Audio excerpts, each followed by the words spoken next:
Good morning students. हम पंचायती राज व्यवस्था को देख रहे थे। पंचायती राज व्यवस्थाओं को दो पार्ट को हमने देखा, स्वायत्त शासन की व्यवस्थाओं को, जिसमें से एक गांव की व्यवस्था आई और एक नगरीय व्यवस्था को हम ने थोड़ा बहुत समझा। इससे पहले हम पंचायती राज व्यवस्था, गांव ग्रामीण व्यवस्था को देख चुके हैं। अब हम 74वें संविधान संशोधन द्वारा 1993 को जो आया, नगरीय क्षेत्र में स्वायत्त शासन की व्यवस्था को देखेंगे। इस संशोधन अधिनियम द्वारा संविधान के एक नए भाग 9 का, जिसमें कुल 18 अनुच्छेद हैं, एक नई अनुसूची 12वीं अनुसूची जोड़कर नगरीय क्षेत्र की स्थानीय स्वशासन संस्थाओं, नगरपालिका आदि को संवैधानिक दर्जा प्रदान किया गया। 74वें संविधान संशोधन अधिनियम 1/6/1993 से प्रवृत्त हुआ। इस संवैधानिक संशोधन के आधार पर नगरीय क्षेत्र में स्वायत्त शासन के संबंध में मुख्य रूप से 3 व्यवस्थाएं की गईं। 3 प्रकार की परिषदें। भाग 9 का के उपबंधों के अनुसार प्रत्येक राज्य के शहरी क्षेत्र में जनसंख्या और वित्तीय साधनों आदि को दृष्टि में रखते हुए 3 प्रकार की परिषदें होंगी। पहली, किसी संक्रमणशील क्षेत्र के लिए अर्थात ग्रामीण क्षेत्र से नगरीय क्षेत्र में परिवर्तित होने वाले क्षेत्र के लिए परिषद, इसे नगर पंचायत या अन्य कोई नाम दिया जा सकता है। दूसरा, किसी लघुत्तर क्षेत्र के लिए नगर पालिका परिषद। तीसरा, किसी बृहत्तर नगरीय क्षेत्र के लिए नगर निगम, कॉरपोरेशन या महानगर पालिका।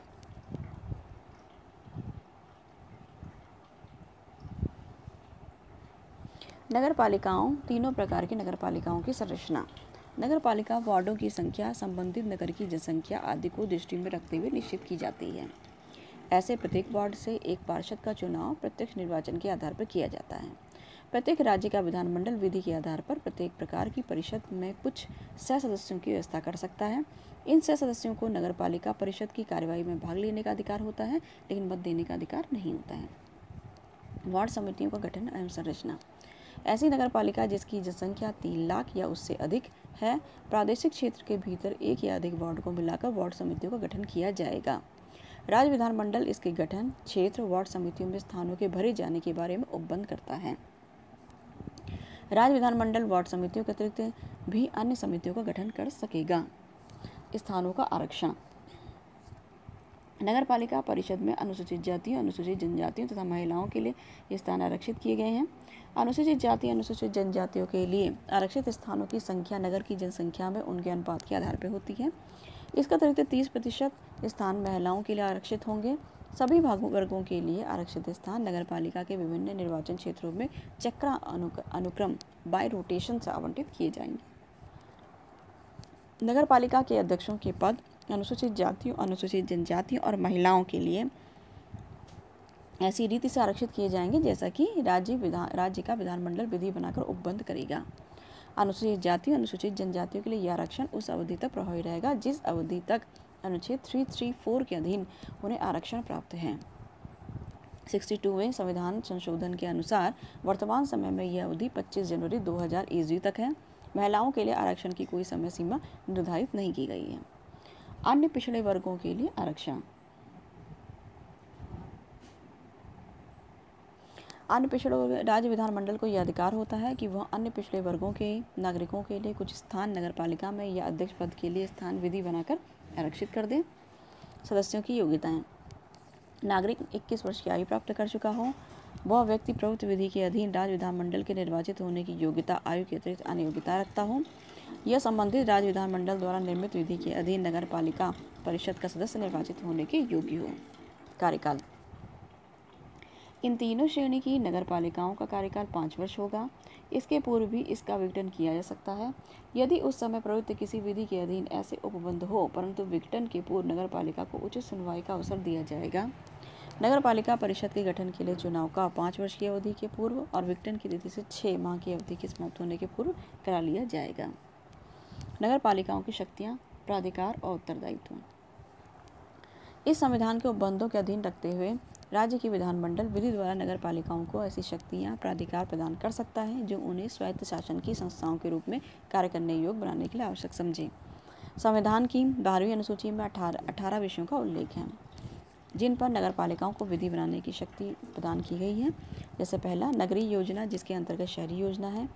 भूमि उपयोग का अधिनियम या भवनों का निर्माण। आर्थिक और सामाजिक विकास की योजना, सड़कें, पुल, घरेलू, औद्योगिक, वाणिज्यिक प्रयोजनों के लिए जल प्रदाय, लोक स्वास्थ्य, स्वच्छता, सफाई, कूड़ा करकट प्रबंध, अग्निशमन सेवाएं, नगरीय वानिकी, पर्यावरण संरक्षण, पारिस्थितिकी पहलुओं की अभिवृद्धि, समाज के दुर्बल वर्गों के हितों का संरक्षण, गंदी बस्ती सुधार और उन्नयन, नागरिक निर्भरता कम करना, नगरीय सुख सुविधाओं जैसे पार्क, उद्यान, खेलों के मैदानों की ओर व्यवस्था, सांस्कृतिक, शैक्षणिक, सौंदर्यपरक पहलुओं की अभिवृद्धि, शवगाड़ना, कब्रिस्तान, शवदाह, शमशान, विद्युत शवदाह, काजी पशुओं की प्रति क्रूरता निवारण, जन्म मरण सांख्यिकी जिसके अंतर्गत जन्म मृत्यु का रजिस्ट्रेशन, लोक सुख सुविधाएं जिसके अंतर्गत पथ प्रकाश, पार्किंग स्थल, बस स्टॉप, जन सुविधाएं आती हैं, वैधशालाओं और चर्म शोधन शालाओं का विनियमन। कर लगाने की शक्ति और नगर पालिकाओं की निधियाँ। राज्य का विधानमंडल विधि द्वारा नगर पालिकाओं को कर, शुल्क, पथकर, फीसें निर्धारित करने, संग्रहित करने, विनियोजित करने के लिए प्राधिकृत कर सकता है। राज्य सरकार राज्य की संचित निधि से नगर पालिकाओं को सहायता अनुदान भी देती है। वित्त आयोग अनुच्छेद 243 झ के अधीन राज्य स्तर पर गठित वित्त आयोग नगर पालिकाओं की वित्तीय स्थिति का भी पुनरावलोकन करेगा। वित्त आयोग राज्य और नगर पालिकाओं के बीच के साधनों के वितरण और राज्य की संचित निधि से नगर पालिकाओं को दिए जाने वाली सहायता अनुदान की मात्रा के संबंध में सिफारिश करेगा। यह वित्त आयोग सुझाव देगा कि नगर पालिकाएं अपनी वित्तीय स्थिति में किस प्रकार सुधार कर सकती हैं। अब है नगर पालिकाओं के निर्वाचन से संबंधित। नगर पालिकाओं के लिए निर्वाचक नामावली तैयार करने और नगर पालिकाओं के सभी निर्वाचनों के संचालन का अधीक्षण, निर्देशन, नियंत्रण निर्वाचन आयोग में निहित होगा। इस कार्य के लिए राज्य में एक राज्य निर्वाचन आयुक्त की नियुक्ति की जा सकती है। भाग 9 के उपबंध संघ राज्य क्षेत्रों पर लागू होंगे, किंतु ये उपबंध निम्न क्षेत्रों पर लागू नहीं होंगे। पहला, अनुच्छेद 34 के खंड क में फर्स्ट में निर्दिष्ट अनुसूचित क्षेत्र और खंड 2 में निर्दिष्ट जनजातीय क्षेत्र। सेकंड, पश्चिमी बंगाल राज्य के दार्जिलिंग जिले के पर्वतीय क्षेत्र भाग 9 का की कोई बात दार्जिलिंग गोरखा पर्वतीय परिषद के कार्यों और शक्तियों को प्रभावित नहीं करेगी। इन दोनों अधिनियमों में संपूर्ण भारत के ग्रामीण और शहरी क्षेत्र के स्थानीय स्वशासन की मोटी रूपरेखा निर्धारित की गई है। राज्य के ग्रामीण और शहरी क्षेत्र के स्थानीय स्वशासन से संबंधित कुछ अन्य बातों का निर्धारण संबंधित राज्य के विधानमंडल द्वारा किया जाएगा। इसके अतिरिक्त निर्वाचन संबंधी मामलों में न्यायालयों के हस्तक्षेप का वर्जन। न्यायालयों की इस बात की अधिकारिता नहीं होगी कि वे अनुच्छेद 243 का के अधीन निर्वाचन क्षेत्रों के परिसीमन या स्थानों के आवंटन से संबंधित किसी भी विधि की मान्यता की परीक्षा करें। जिला योजना समिति और महानगर योजना समिति 74वें संविधान संशोधन ने नगर पालिकाओं को संवैधानिक मान्यता प्रदान की है।